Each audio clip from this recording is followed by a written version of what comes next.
Good afternoon, everyone. This is the St. John's Power Hour. I cannot believe number 59. Oh, and you're shy. You almost hit this big 6-0. I'm happy to have a repeat presenter.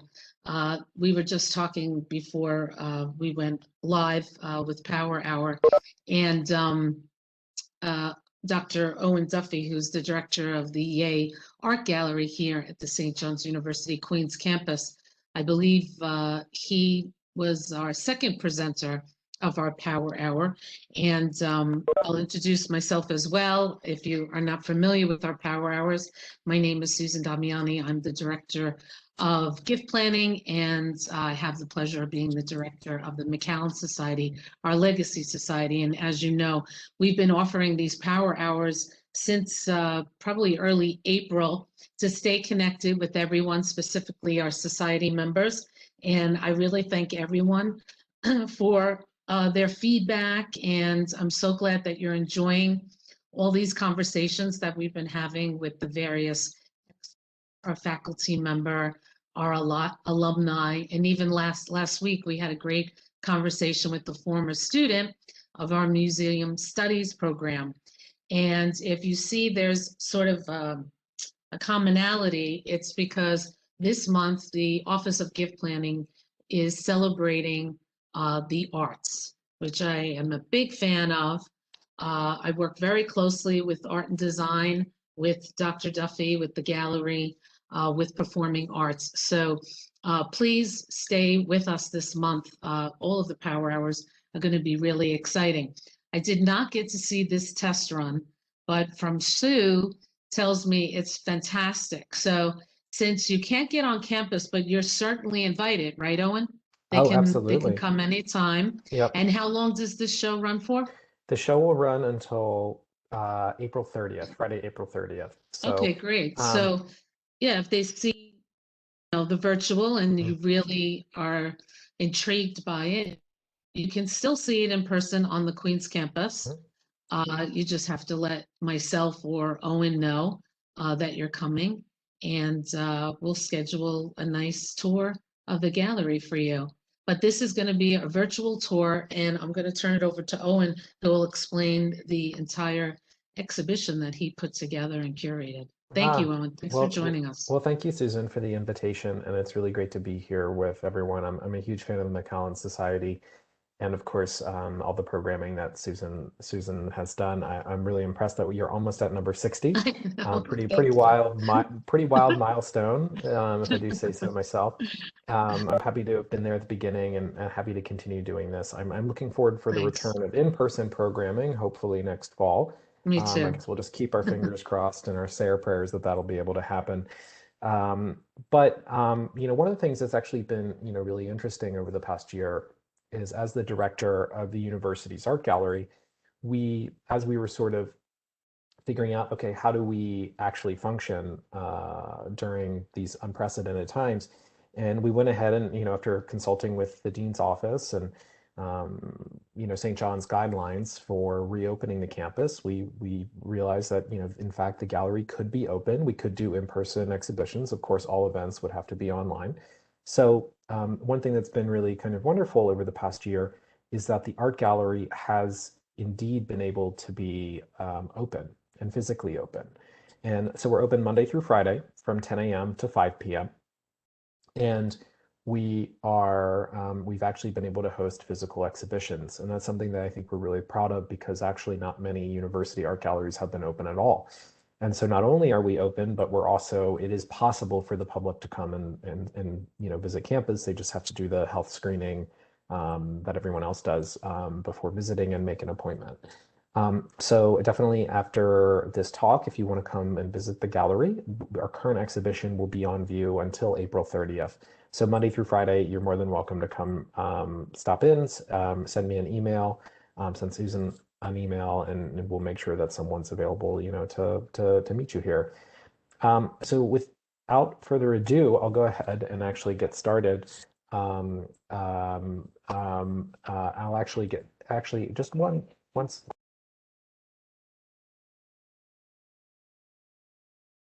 Sorry about that.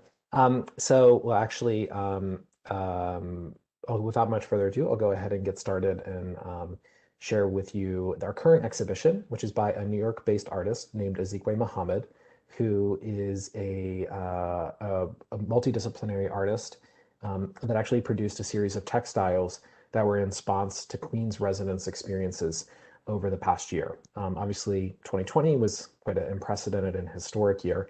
So I think it's also really interesting for us to think about and take a look at how artists might actually respond to the changes in our society. So what I'm actually going to do is in something that is also very kind of really interesting in terms of how we were able to relate to and sort of expand our activities over the past year is we actually were able to do a 3D scan of the exhibition. And that's what we'll walk you through in a minute. And that 3D scan of the exhibition, we actually were able to use, for instance, for distance learning students. So students that are learning remotely and actually can't come to campus or aren't able to, or are not on campus with their classes. And also, the same way, it's another way that we can actually extend the exhibition to virtual events like these. So you'll see what I mean in a minute. So I'm going to go ahead and I'm going to share my screen. Just one second. I'm going to turn off my video. I don't know if that helps. It might help you. Oh, yeah, I think that also. Okay, so if everyone can see my screen, right? This, Susan, everyone seeing, you can see my screen? Yes, okay. So great. So actually here we are. We're outside of the Yeh Art Gallery here at St. John's. This is a really interesting technology called Matterport, which is basically just imagine like a $3,000 camera that you have on a tripod. And you attach it to an iPad and it's connected via Wi-Fi and it's able to do a complete 3D scan of a space. So here we are. This is outside the gallery and we can go ahead and step inside. But it's pretty wild what we've been able to do here. So you can see that this is maybe not necessarily what one typically expects an art gallery to look like. And that's because this artist, Azikiwe Mohammed, is really interested in making art galleries more accessible. That's something that's really important to him. So part of that is by transforming the space. And this is awesome, Owen. I can't believe it's the same space. I know. Well, Susan's been many times. I have to see this in person. You have to. And I love it. Susan and Shu, if you have any questions that you think might be of interest to answer for our audience, feel free to shoot, Sure. And so, yeah, one of the things that we've done is we put down a temporary floor and we put down, we covered the walls in wall paneling, in a faux wood wall paneling. And so part of the idea behind that is that we're actually, is Azikiwe, the artist, he really wanted to communicate. Irene says that looks great. Thank you, Irene. It really wanted to communicate a sense of home. And not only a sense of home, but a sense of home from, his parents' generation, from his grandparents' generation. As an artist, he's like 37 years old.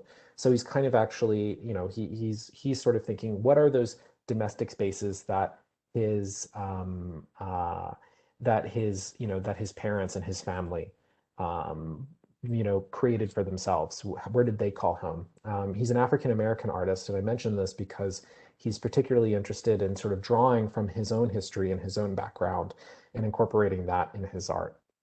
And so Shu asked, how long did it take for the artist to do this transformation? And believe it or not, this was 1 month of work. This was basically all of January that went into this space.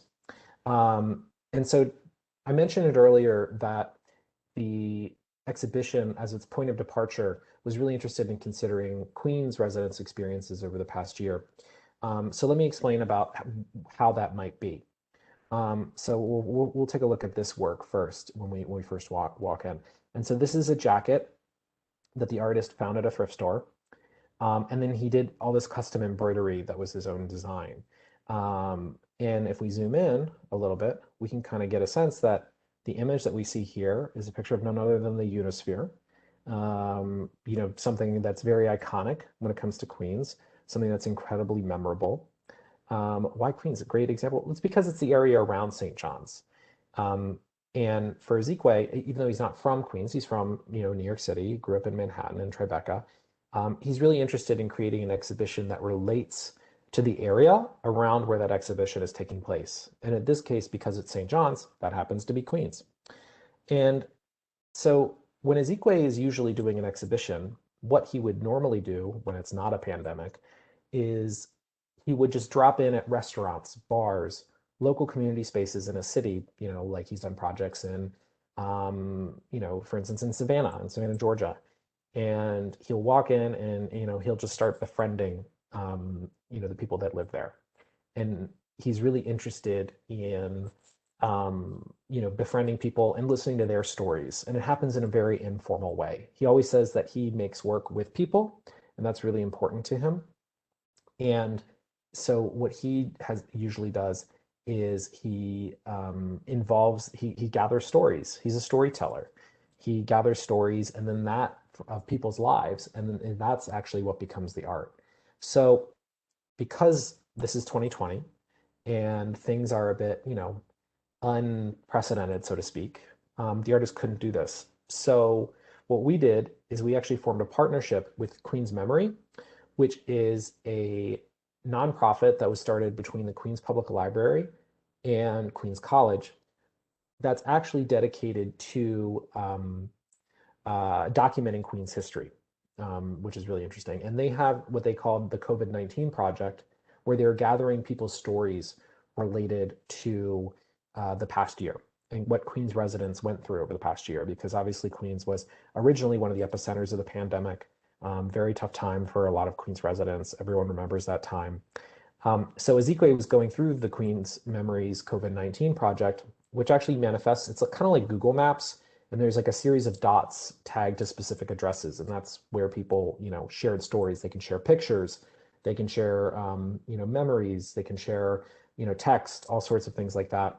And time again, Queens residents were actually citing Flushing Meadows as a very, very important place for him, or place for them, as a place where you could gather with people safely, as a big open public space. I mean, even in, New York, we're all familiar with tiny apartments and small spaces.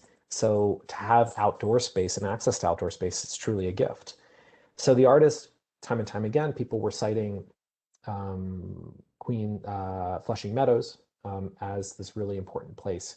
So Azikiwe wanted to start the exhibition and the first work in the exhibition to reflect this, right? Because it was so important to so many people in Queens. Also had outdoor movies during the pandemic. Yeah. I mean, see, exactly. I mean, it's amazing people could do this because we know that, it seems like the virus does not spread as much outdoors, and it's a place where you can meet people and actually have leisure time. So that's something that is really of interest to the artist, and is kind of, really important. So as we're kind of moving around here, so in order to get to talk about some specific stories related to the past year. So this work here, which we'll take a look at. So this work here, what's actually kind of really really interesting about it is it's actually it's kind of a little bit hard to see, but here I have a better photo of it in a PowerPoint that I'll use later to kind of to show you all. This is actually a story that a specific person from Queens shared through the Queens Memory Project. And the woman who shared this story, she is Iranian American, but let's see, looks like, there we go. Looks like there we go. That should be better. So she's Iranian American, but she's Jewish. And so she shared the story about her experiences during Passover last year in 2020, just as lockdown was kind of taking hold of the city. Actually, the story that she shared, something that was really, kind of really, really important for her, was, and something that she really missed, was being able to spend time with her family. And normally Passover is something that she would celebrate with her family, but unfortunately this past year, during 2020, she wasn't able to do that because of lockdown. So in a way for her to feel close to her family, was to actually recreate her mother's recipe for a Persian dish called sabzi, which is like actually these vegetables stewed with herbs. And so she shared through Queen's Memory this story of making her mother's recipe as a way to feel close to her family, something really kind of touching. So what you actually are seeing here, this embroidery here, it's a drawing that Azikiwe made, the artist, that he made of the herbs used to make this dish. And then, so he took that drawing and he actually uploaded it to a program. And then, believe it or not, he used an embroidery machine to actually make this pattern on this jacket, which is a jacket that he found at a thrift store. And then he dyed himself so that it would kind of relate to the image that he was sourcing from. And Azikiwe actually last week got to meet this person who shared the story and show her the jacket and tell her about the exhibition. So it's kind of, really wonderful. So these are sort of like the stories that are really important, over the past year. So I can actually, what I'll do is I'll actually show you, I'll take you through and show you some other kind of New York City related works, because there's almost, oh, I love this. What is the significance of the lamps? My aunt had one of those in her house. Well, part of the idea exactly is to make it, and I love this, prepare family recipes to feel close to family that are no longer here. Yeah, it's amazing how food can really bring people together. And so that was definitely one of the reasons why Ezekiel really loved that story. The lamps are meant to feel like home. It's meant to feel like your aunt's house. Like that's exactly what he wants. Art galleries are so often these places where you step in and it's white walls, it's the Met. It can be maybe intimidating to someone who hasn't been to an art gallery before. And so Azikiwe is really interested in that. And that's something that's kind of really, really important. So the title of the exhibition is 11439-39202. And so the idea is that's the zip code 11439 is the zip code around St. John's, but also at the same time, the zip code around in Jackson, Mississippi. And so part of the idea of this is that it's a way, Azikiwe is thinking about how are the experiences of people in Queens, and what are the experiences of African Americans in Queens, and how those might relate to people also living in Jackson as well. So to kind of talk about this a little more, we can actually see here this work, because Azikiwe is really interested in creating a portrait of the area around where the exhibition is taking place, in this case, Queens. We have here a really sweet embroidered quilt. Does anyone actually recognize this place in this location? Some of you might know it. But it's King Manor. Some of you might be familiar with King Manor. And so it's King Manor. So that's actually something that's, yeah, okay, Susan recognizes King Manor.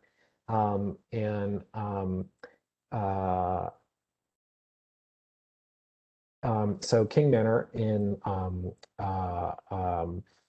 Jackson, Mississippi, or King Manor, sorry, in Jamaica, Queens. And then actually these two locations here, this is Medgar Evers' home in Jackson, Mississippi. And then over here is Farish Street, which was also in Jackson, Mississippi as well. So he's kind of interested in sort of making connections between these locations and other ones as well. So also, to give you a little bit more of a tour, to kind of give you an idea of some of the other works in the show. So we'll go over here. This is a really nice one, actually, too. And so here, this is, we can see a few Q13, Q16, Q76. This is actually, these are bus lines. So Queens, yes, so Queens. It's incredibly Queens. Bus lines around St. John's, they get people around Queens. And so here we actually have a portrait of a bus driver, a real bus driver. His name is Tyrone Hampton, kind of really wonderful, stylized portrait. Whoops, sorry, everyone. Can sometimes be a little of a mind of its own. But yeah, so Tyrone Hampton, who is a bus driver, an MTA bus driver, who actually appeared in the news during 2020 a couple times. One of those times was because of he was actually at the beginning of 2020, there's a story, this is just before the pandemic, and a child with special needs actually wandered onto Tyrone's bus. And so interestingly, basically the child stayed on the bus until the end of the bus route. And what happened is Tyrone, because his wife works with children with special needs and works in special education, actually sort of had an idea that maybe this child is a little lost, or maybe this child needs help. So Tyrone actually, was able to identify that this child needed help and was able to actually get that child who was lost sort of back to his home. So it's kind of a really touching story. And then also Tyrone was later interviewed after the pandemic started about just the challenges of being an MTA worker, during the pandemic. I mean, it was, being a frontline worker during the pandemic, which is, of course, incredibly difficult. And I think, the city just frankly wouldn't have been able to keep functioning if it wasn't for people like Tyrone. So this is Ezekwe's way of paying tribute to that as well.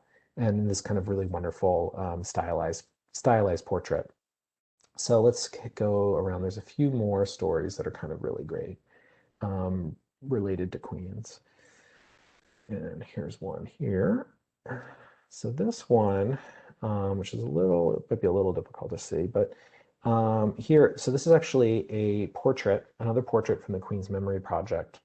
And it's a story of a teenager who lived in Queens, actually uploaded a photo of her and her dear friend that she wasn't able to see because of the pandemic. So it was a photo from, the time before, so to speak. And along with that, she actually shared a really touching story of how her mother and her sister, because she's a first generation immigrant, had returned to go visit family in their home country. And they left just before the pandemic, and because of the way that all the borders closed, they were actually separated for a very long period of time. And it's kind of really, really sad, and really identifiable in the same way about not being able to see relatives for such a long time over the past year. So she uploaded this photo, though, of her and her friend. And actually, I'll go ahead and I can show you. The companion piece is actually all the way down here, which is kind of really wonderful, too.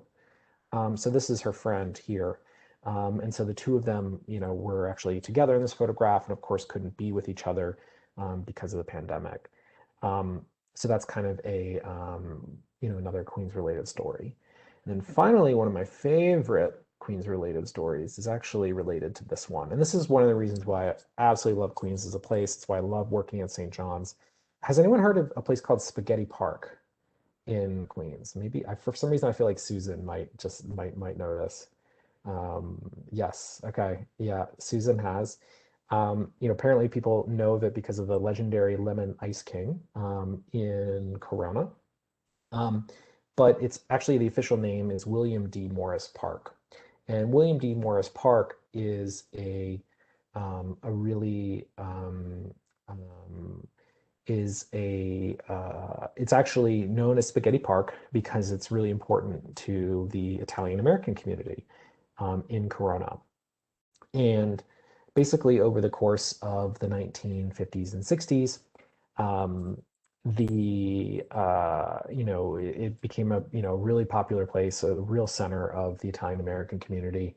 And then as the 20th century went on and Queens became more and more of a diverse place, and immigrants from different countries were sort of exactly the Parkside Restaurant and Bocce Ball Court is what Susan says to me. I'll get to that, and that's really, really, really important. The demographics in Corona were changing, and so the Bocce Ball Court is a really important part of Spaghetti Park. It's a community gathering place. It's where people come and relax and engage socially with each other. And one of the things that's kind of really, really interesting about that is over the course of later in the 20th century, the Italians who were so involved with the bocce court, you start having actually immigrants from Latin America start picking up bocce ball as well, which I think is kind of fascinating. How cultures can exchange traditions and relate to one another and connect with each other. And so if you flash forward to 2015, one of the champion bocce ball players actually of Spaghetti Park is a Dominican man whose name is Claudio, and he actually goes by the nickname on the court Obama because of a supposed likeness to the 44th president. And you can see this is the gentleman here, Claudio. And he's currently one of the champion bocce ball players of Spaghetti Park. So it's kind of one of the things that I really love about Queens is just the way people get along, the way people are able to connect with one another, the way people are able to share cultural traditions. And I think it's just kind of really amazing. So Azikiwe wanted to, pay tribute to Queens in that way as well. Is another kind of, really great story from the borough that made its way into this exhibition. So yeah, so I think no other place like it except for Brooklyn. Yeah, definitely, Susan. Um, so I think actually that this is kind of, what I'd love to do, since those are really the Queen stories, I'd love actually to kind of hear from people what some of their questions are. And I can share with you a little bit, a little bit more about some of the different aspects of the exhibition. So yeah, I'm wondering what other questions people have. Can you show us the bench on the, oh, everyone loves the bench. I think it's so great. I don't know, I just noticed it looked colorful and I just wanted to see it Oh close yeah. up. Oh yeah. Well, here we go. So you can get a sense. It is a Oh, how woven bench. pretty. Yeah, kind of amazing. It's a little blurry just because that's where the camera. Oh, I see. Yeah, Yeah, but here actually from here we can take a look. There you go. There's the bench. It's kind of amazing.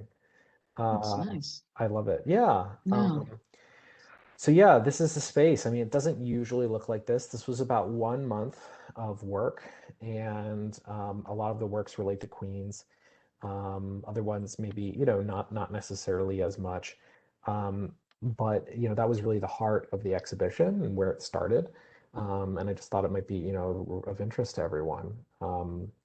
So I yeah, the before of what this gallery looks like. yeah. And you If you could, really, I have to say, all the years of working at St. John's, and we've transformed the gallery over the years, but I've yeah, never seen this extreme of a transformation. So it's really neat because you really feel like you're going into another place, into like almost a time capsule.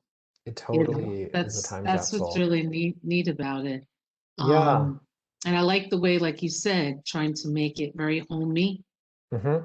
That you're going into someone's home and how all the pieces are sort of relatable. I would love to see where he found a lot of these lamps because my dad was in the furniture business. No And in way. terms of going back in time, I really think he was spot on with some of the lamps because they're really period pieces. Hmm. And Hmm.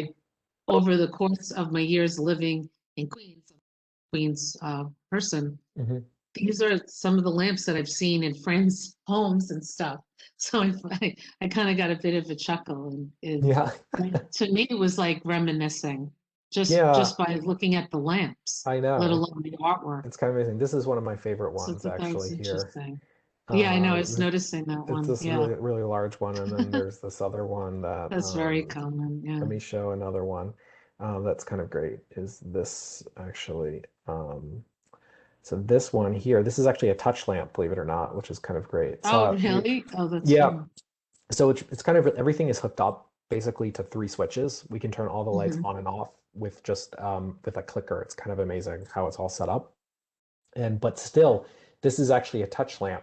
So when you turn on the exhibition, you actually have to go and physically then touch the body of that lamp, which is kind of Oh, amazing. that's the, So the Irene, best one that is very Queens side that is it yeah, looks like my aunt. I mean, that is just so Queens lamp. yeah, I Totally. know, so great. All the lamps came from thrift stores. Irene was asking about where the lamps come from. They all Oh, come from thrift stores, which is kind of pretty, pretty spectacular. So I in think your actually, experience, yeah. with dealing with art and everything, Mhm. to me this is unique that I've never heard of an artist putting together an exhibition that relates to the location where the art is. Mhm. I've never heard of that before. Is that something common or is Um, that unique? It's both at the same time, Oh, most really? necessarily. I mean, it is, Yeah. part of the idea, in the art world, we talk about this as working, quote, site specifically. That's the term that gets thrown around a lot. And so it's not common in terms of it, not every exhibition is like this, but it is unique in that sense. And of course, it's by definition supposed to be unique because the output at the end of the day, the final exhibition should be unique to that location. That's the idea. Is it's not this exhibition. If we were to do it, you know, in New Jersey somewhere, it wouldn't make sense in the way, this exhibition can Right. kind of only be in Queens. And we're hoping also to travel it to Jackson at some point.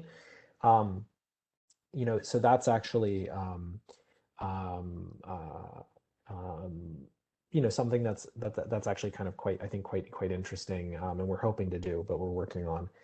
And what I'll do is I'm actually going to change what I am. Let's see if I can change how to, give me 1 second. I'm actually going to share, I have a PowerPoint with some more detailed images that are kind of really nice, and we can use those actually to. That lamp too, hanging. I know the Any chandeliers, style. they're That all was so so great. common in Queens homes. I know. So So these are, popular. we can talk about these as well. So this would be an example of the artist working site specifically. And so part of the idea, just to kind of deep dive into the exhibition a little bit more, is he's really interested in thinking about not only were Queens residents' experiences over the past year, but how might they exist as part of a larger historical conversation. And so Azikiwe would say that a lot of the conversations that people have been having about social justice and racial equality aren't necessarily new. They're actually, for a lot of Black people, a very long, ongoing conversation. And so some of his works, the newer works related to 2020, are balanced out by these tapestries, some of which are of historically Black beaches. So during the era of segregation, it's kind of hard to imagine today because it seems so distant from now. But literally Black people weren't allowed to go to the same beaches as white people. So here's an example of a beach from Atlantic City called Chicken Bone Beach, which still actually exists. It's the actual name. It's a derogatory name that was then sort of ironically embraced by the people who went there. And it still exists today. So we see also these works that kind of relate to these spaces that African Americans were able to carve out for themselves during the era of segregation. So those are some of the works. And here we have the Unisphere again. And I also want to talk about this work. This is exactly the one I wanted to talk about. So in the exhibition, there's, embroidered jackets, there's tapestries, but there's also these quilts, embroidered quilts that the artist has made. And they are actually embroideries that you see a lot of these different symbols kind of reappear. And so, so we have flowers, we have candles, and then we have drinks. So these three symbols actually appear a lot in the exhibition. And part of the idea behind that is that actually, for the artist, he's really interested in these symbols that have these dual meanings, right? And we can think of 2020 in a lot of ways as being a roller coaster, being an emotional roller coaster. There's I'm sure we all have, really memorable moments from the past year where we've been able to carve out our own form of happiness during all these challenges, but also at the same way, we've all sort of collectively experienced, been through a really, really tough time. So the artist is interested in flowers, candles, and drinks because they're things that have dual meanings. They're both celebratory. You can give someone flowers to say congratulations. Candles are for birthday celebrations. Drinks are, always sort of had and shared when, there are really great things to celebrate. But also at the same time, they're objects that can have the opposite meaning. So you can give someone flowers to say, I'm sorry for your loss. You can give someone candles, candles are lit during vigils, during periods of mourning, at funerals. And drinks can also be shared during tough times just as easily as the good times. So the artist is really interested in objects that kind of have these double meanings because it feels so appropriate for 2020 in a lot of ways. So that's something that's actually kind of quite common that we see a lot also in the exhibition, because there's 40 works in the exhibition. So while the core in the beginning of the exhibition was really specific, I think, to Queens, it sort of kind of grew out from there to engage with these different themes. Yeah. I was going to mention to you about the glasses because I did see You see a that few of a them, few right? of them, right?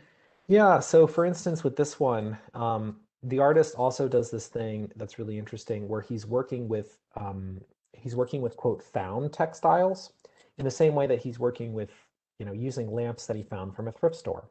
Um, and what I mean by this is that, so for example, in this work, the border that you see around the cocktail napkin, and also this little coffee cup in the bottom right corner, those were actually pre-existing. And when the artist found these textiles from like a thrift store, maybe from Etsy, maybe from a yard sale, maybe from an estate, these sorts of places, he then took it and then he made this drawing of a drink in a glass. And that's his own hand, that's his drawing. And then he actually fed that into this computer program, which then actually machine embroidered this here. So it's kind of amazing. So he's working, you know, he's really interested in working with objects that have these previous lives, that they've been used before. And then he's actually Mhm. kind of referring to that use when embroidering the objects too, right? That's the location on a napkin where a coffee cup might go or a drink might go in the center there. Yeah. Um, so it's kind of really interesting how the artist is working with these sort of pre-existing textiles that have these lives that have been used before, um, which I think is kind of quite interesting too.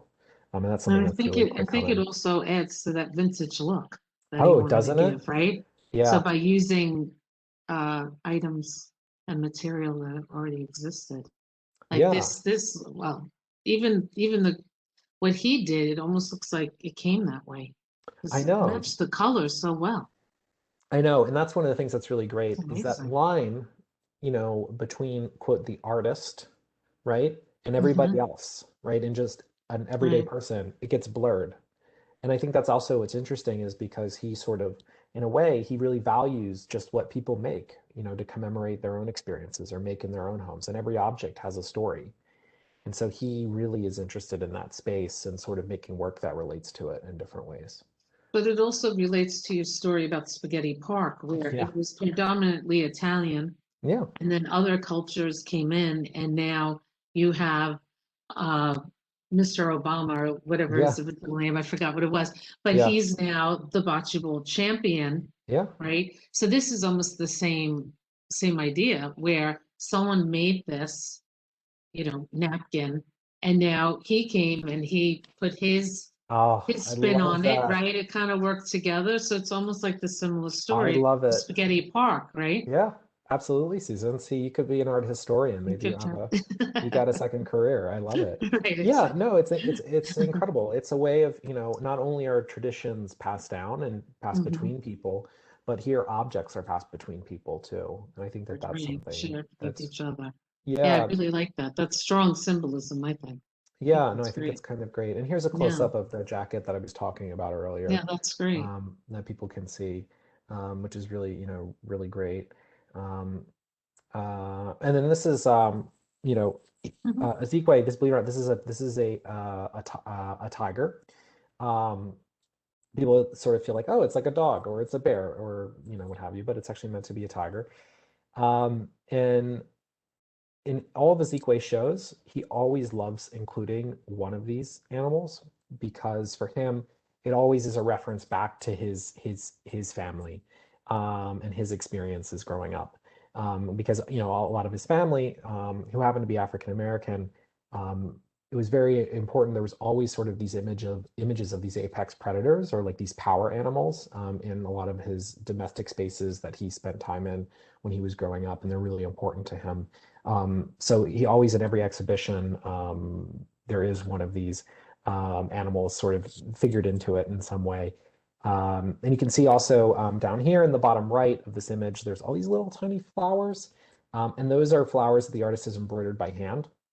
When you Wow. come and hopefully can see the exhibition, you can actually come and see those. But he just really wanted everyone, that comes to see the exhibition know, he's like, I know I'm using a machine for a lot of this, but I can also do it by hand too.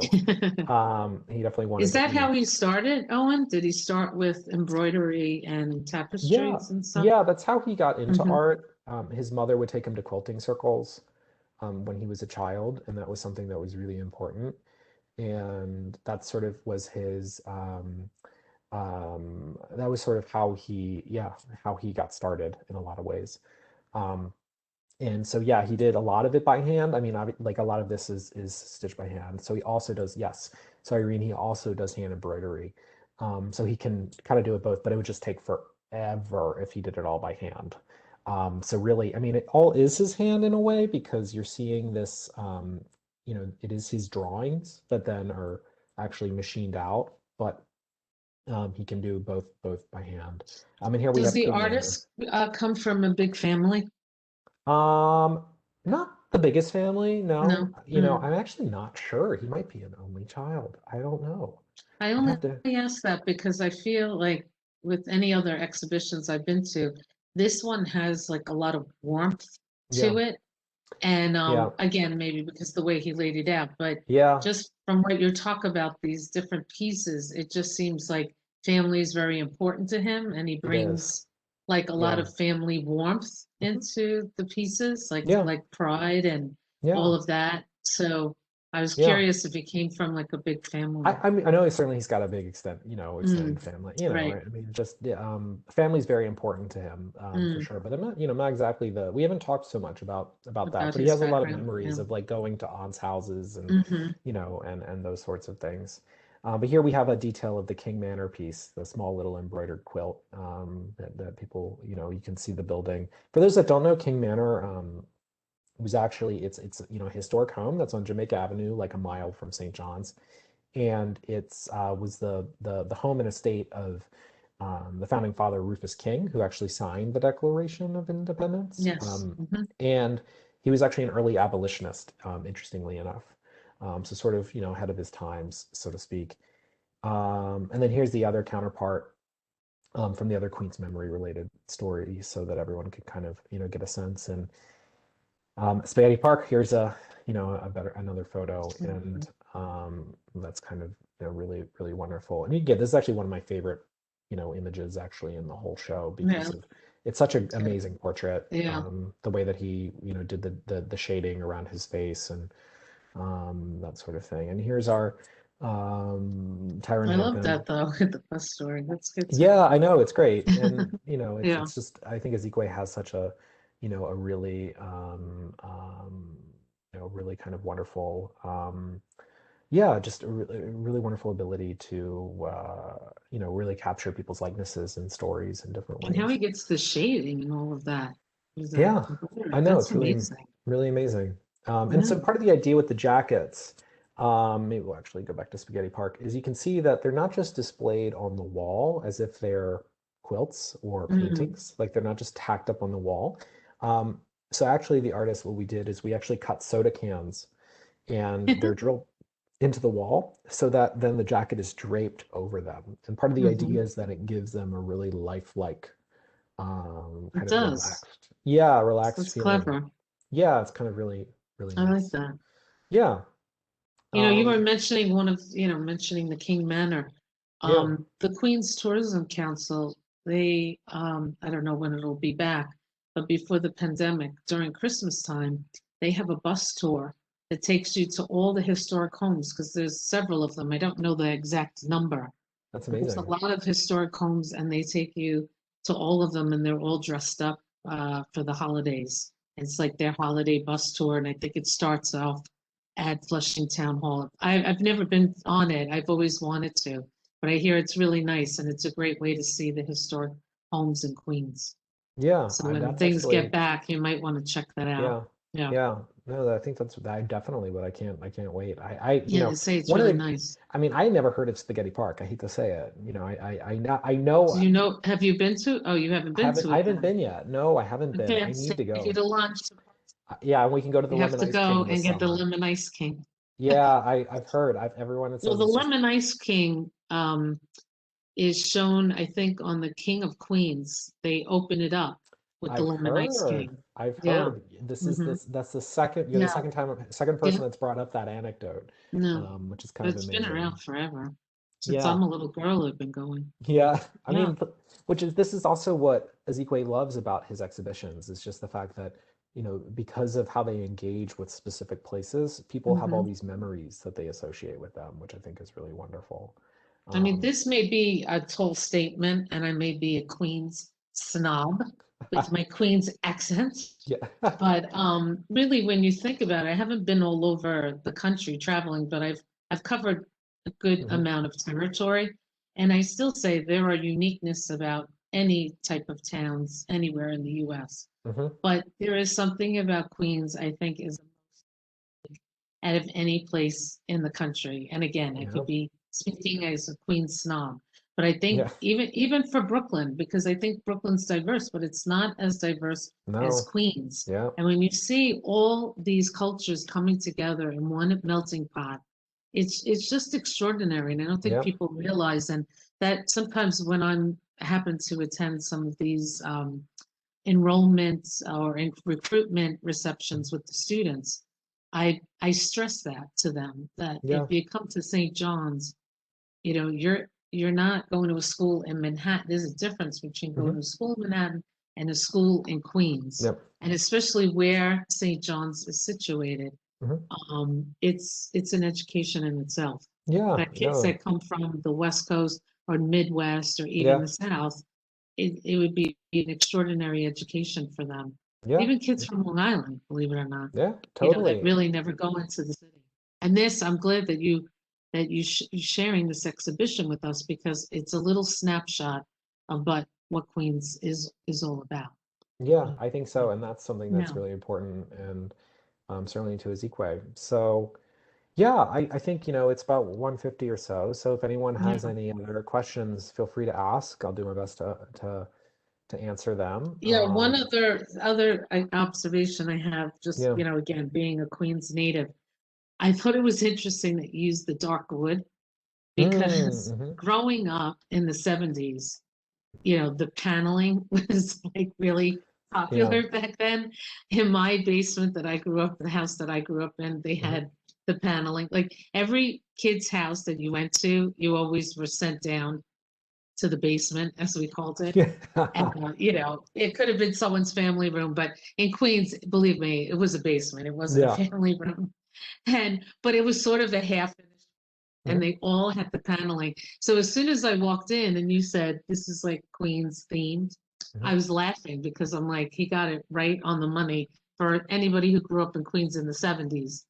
Queens was all about the brown paneling and the wood and everything. So I Yeah. kind of chuckled when I saw that. Oh, the paneling. Oh, Irene yeah. says, oh, the paneling. It's amazing. I Yes, not know. fun to get down either. Have fun bringing this down and bringing it back to an From Nassau, New original Hampshire says, place. yeah, it'll be fun. I'm gonna have a big crew of student I'll be workers headed helping to. me out. Everyone, the spackling, let me tell you, all the screws, all the spackling, I know it's will going to be be a lot of work, right? gonna be a lot of work, but you know what? I Yeah, think it'll be worth it. We it should have was actually worth it. some Yeah. we should have some actually very cool press coming out about the exhibition. I don't want to say Oh, anything yet, good. but I'll make sure Oh, that you get great. it, Susan. And I hope You can you share it with let everyone. Rob Mackay know about this exhibition. Hmm. He's the executive director of the Queens Tourism Council because they send out a newsletter about all the exhibitions in Queens. And since this is Queens, you should definitely, I I can will. I'll put you have in to. contact with him and he'll definitely get the word Please out do. to Please everybody. do. Yeah, And then I she would was love to. wondering if there was do we get a lot of student visitors? And we do. Yeah, we definitely Mhm. do.